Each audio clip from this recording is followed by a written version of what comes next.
Hello. Today we will read The Tale of Peter Rabbit by Beatrix Potter. Once upon a time, there were 4 little rabbits, and their names were Flopsy, Mopsy, Cottontail, and Peter. They lived with their mother in a sandbank underneath the root of a very big fir tree. "Now, my dears," said old Mrs. Rabbit one morning, "you may go into the fields or down the lane, but don't go into Mr. McGregor's garden. Your father had an accident there. He was putting a pipe on Mrs. McGregor. Now run along, and don't get into mischief. I am going out." Then old Mrs. Rabbit took a basket and her umbrella and went through the wood to the baker's. She bought a loaf of brown bread and 5 currant buns. Flopsy, Mopsy, and Cottontail, who were good little bunnies, went down to the lane to gather blackberries. But Peter, who was very naughty, ran straight away to Mr. McGregor's garden and squeezed under the gate. First, he ate some lettuces and some French beans, and then he ate some radishes. And then, feeling rather sick, he went to look for some parsley. But round the end of a cucumber frame, whom should he meet but Mr. McGregor? Mr. McGregor was on his hands and knees planting out young cabbages, but he jumped up and ran after Peter, waving a rake and calling out, "Stop, thief!" Peter was most dreadfully frightened.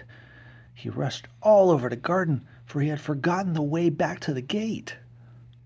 He lost one of his shoes among the cabbages and the other shoe amongst the potatoes. After losing them, he ran on 4 legs and went faster, so that I think he might have got away altogether if he had not unfortunately run into a gooseberry net and got caught by the large buttons on his jacket. It was a blue jacket with brass buttons, quite new. Peter gave himself up for lost and shed big tears, but his sobs were overheard by some friendly sparrows, who flew to him in great excitement and implored him to exert himself. Mr. McGregor came up with a sieve, which he intended to pop upon the top of Peter, but Peter wriggled out just in time, leaving his jacket behind him, and rushed into the tool shed and jumped into a can. It would have been a beautiful thing to hide in if it had not had so much water in it. Mr. McGregor was quite sure that Peter was somewhere in the tool shed, perhaps hidden underneath a flower pot. He began to turn them over carefully, looking under each. Presently Peter sneezed. Mr. McGregor was after him in no time, and tried to put his foot upon Peter, who jumped out of a window, upsetting 3 plants. The window was too small for Mr. McGregor, and he was tired of running after Peter. He went back to his work. Peter sat down to rest. He was out of breath and trembling with fright, and he had not the least idea which way to go. Also, he was very damp while sitting in that can. After a time, he began to wander about, going lippity-lippity, not very fast, and looking all around. He found a door in the wall, but it was locked, and there was no room for a fat little rabbit to squeeze underneath. An old mouse was running in and out over the stone doorstep, carrying peas and beans to her family in the wood. Peter asked her the way to the gate, but she had such a large pea in her mouth that she could not answer. She only shook her head at him. Peter began to cry.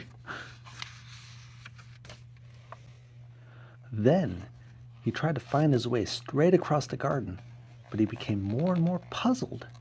Presently he came to a pond where Mr. McGregor filled his water cans. A white cat was staring at some goldfish. She sat very, very still, but now and then the tip of her tail twitched as if it were alive. Peter thought it best to go away without speaking to her. He had heard about cats from his cousin, little Benjamin Bunny. He went back towards the tool shed, but suddenly, quite close to him, he heard the noise of a hoe. Scritch, scratch, scratch, scritch. Peter scuttered underneath the bushes, but presently, as nothing happened, he came out and climbed upon a wheelbarrow and peeped over. The first thing he saw was Mr. McGregor hoeing onions. His back was turned toward Peter, and beyond him was the gate. Peter got down very quietly off the wheelbarrow and started running as fast as he could go along a straight walk behind some blackcurrant bushes. Mr. McGregor caught sight of him at a corner, but Peter did not care. He slipped underneath the gate and was safe at last in the wood outside the garden. Mr. McGregor hung up the little jacket and the shoes for a scarecrow to frighten the blackbirds. Peter never stopped running or looked behind him till he got home to the big fir tree. He was so tired that he flopped down upon the nice soft sand on the floor of the rabbit hole and shut his eyes. His mother was busy cooking. She wondered what he had done with his clothes. It was the second little jacket and pair of shoes that Peter had lost in a fortnight. I am sorry to say that Peter was not very well during the evening. His mother put him to bed and made some chamomile tea, and she gave a dose of it to Peter. 1 tablespoonful to be taken at bedtime. But Flopsy, Mopsy, and Cottontail had bread and milk and blackberries for supper. The end. Please like and subscribe if you enjoy this and other random things.